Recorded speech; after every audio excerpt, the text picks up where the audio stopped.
শাকিব খানের কাছে দাঁড়িয়ে মোবাইল ফোনের ওয়ালপেপারে রণবীর কাপুরের ছবি। রণবীর সিং এর উপর তো আমার ক্রাশ নাই, রণবীর কাপুরের উপর ক্রাশ। এই ঘরের শত্রু বিভীষণকে আর দেখতে চায় না। তুমি শাকিব খানের কাছে ঘেসে ঘেসে কথা বলবে, শাকিব খানের কাছে ঘেসে ঘেসে ইন্টারভিউ দেবে, শাকিব খানের কোম্পানির জোরে তুমি নিজে চলবে, শাকিব খানের পাশে দাঁড়িয়ে বক্তব্য দেবে, আর তোমার মোবাইল ফোনে রণবীর কাপুরের ছবি। হায় রে হায়, শাকিব খানের পাশে দাঁড়িয়ে চিত্রনায়িকা দিঘি বেশ ভালোভাবে ভালো মুডে দাঁড়িয়ে থাকলো, কথা বললো, শাকিব খানের সাথে সেলফি উঠালো, শাকিব খানের কোম্পানির উদ্বোধন অনুষ্ঠানে গেল, শাকিব খানের সাথে দরদ সিনেমাটি দেখলো। কিন্তু দুঃখের বিষয় হচ্ছে শাকিব খানের পাশে দাঁড়ানো অবস্থায় চিত্রনায়িকা দিঘির মোবাইল ফোনে বলিউডের রণবীর কাপুরের ছবি। ভাবতে পেরেছেন? নায়িকাদেরকে স্বার্থপর এমনি বলেছিল।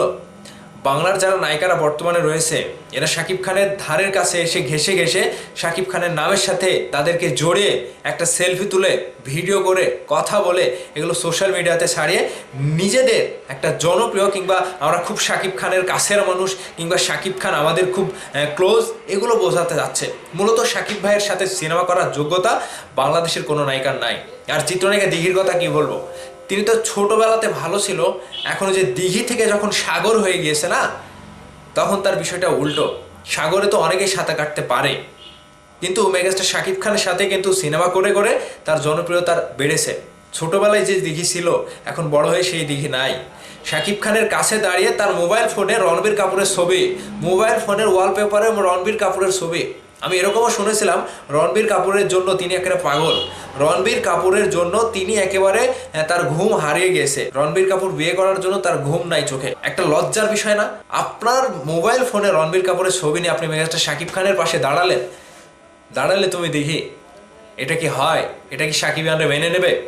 এই যে এক মনে দুই রকম নাম, কিংবা বাংলাদেশের মেগাস্টার শাকিব খানকে ফেলে তুমি চলে গেলে বলিউডে। তোমার জনপ্রিয়তা, তোমার একটা প্রিয় ব্যক্তি থাকতেই পারে, কিন্তু এখানে শাকিব খানের কাছে দাঁড়িয়ে তুমি যে বড় বড় লেকচারটা ঝাড়ো, বড় বড় কথা যে বলো শাকিব খানকে নিয়ে এটা ওটা, মানে বিভিন্ন রকমভাবে মন্তব্য, যে তেল মারা কথাগুলা, এগুলো কেন?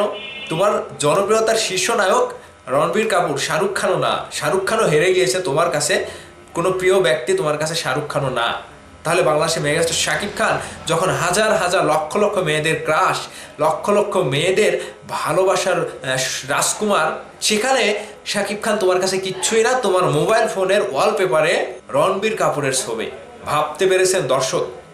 এই সকল স্বার্থপর মানুষকে যখন শাকিব খান কাছ থেকে ছুঁড়ে ফেলে দেবে, ঠিক তখনই শাকিব খানের একটা উচিত জবাব হবে। এরকম দিঘি, এরকম পূজাচেরি, এরকম যারা আরও রয়েছে, এদেরকে শাকিব ভাই ভালোবেসে কাছে ডেকে নিয়ে এদেরকে নিয়ে দরদের স্পেশাল স্ক্রিনিংয়ে সিনেমা দেখেছে সিনেপ্লেক্সে। আর সেই তারাই একটা অন ক্যামেরার সামনে, সাংবাদিকদের সামনে শাকিব খানের পাশে দাঁড়িয়ে তাদের মোবাইল ফোনে রণবীর কাপুরের ছবি। ভিলেনটা কে? ভিলেনটা কে? বাঘিনীটা কে? এরাই চলচ্চিত্র ইন্ডাস্ট্রিতে কাজ না করে শুধু এগুলো আবল তাবল করে, ওই নায়কের বিয়ে হয়ে গেছে আমার ঘুম আরাম, ওই নায়ক বিয়ে করলো কেন, আমি তো একা হয়ে গেলাম, আমি ওই নায়কটা আমার ক্রাশ, রণবীর কাপুর আমার ক্রাশ। এই যে দিঘি এরকম মন্তব্য এর আগেও করেছে, কিন্তু এই দিঘিকে শাকিব খানের সাথে নেক্সট টাইম আমরা দেখতে চাই না। কি বলেন শাকিবিয়ানরা? যে শত্রু, ঘরের শত্রু বিভীষণ, এই ঘরের শত্রু বিভীষণকে আর দেখতে চায় না। শাকিব খানের পাশে যেন দিঘি আর না যায়। দিঘিকে বয়কট করলাম, রীতিমতো তিনি একটা খারাপ কাজ করেছে। এটা খুবই একটা লজ্জাজনক, এটা খুবই একটা খারাপ কাজ। শাকিব খানের পাশে দাঁড়িয়ে তুমি সুযোগ নেবে, শাকিব খানের পাশে দাঁড়িয়ে তুমি নাম কামাবে, এবং তোমার মোবাইল ফোনের ওয়ালপেপারে থাকবে রণবীর কাপুরের ছবি। এটা আমরা মানবো না, এটা মানা যায় না, এটা মানা যায় না, কোনোভাবেই মানা যায় না। আপনারা কি মানতে পারবেন? কোনোভাবে কোনো দিক থেকে আপনারা মানতে পারবেন? মানতে পারবেন না। ভাবদাস, এটাই হচ্ছে বাংলাদেশের চলচ্চিত্রের নায়িকাদের ক্যারেক্টার। এরা টিকটক নিয়ে ব্যস্ত থাকবে, রিলস নিয়ে ব্যস্ত থাকবে, এরা অন্য কোনো আকাম নিয়ে ব্যস্ত থাকবে, কিন্তু সিনেমার বেলাতে মেগাস্টার শাকিব খানের সাথে এসে নাম জড়িয়ে তারা শাকিব খানের সেই সুযোগটা নেবে, শাকিব খানের কাছ থেকে তারা সুবিধাটা নেবে, কিন্তু দিন শেষে তাদের কাছে শাকিব ভাই কিছুই না। তারাই বড় সুপারস্টার, তারাই বড় মেগাস্টার নায়িকা। এটাই হচ্ছে বাংলাদেশের নায়িকাদের চরিত্র এবং ক্যারেক্টার। ভাবদাস, চিত্রনায়িকা দিঘিকে নিয়ে বিশেষ করে আপনাদের বলার কি রয়েছে অবশ্যই ভিডিওর নিচে কমেন্ট করে জানাবেন। ভালো থাকবেন, ধন্যবাদ সম্পূর্ণ ভিডিওটি দেখার জন্য।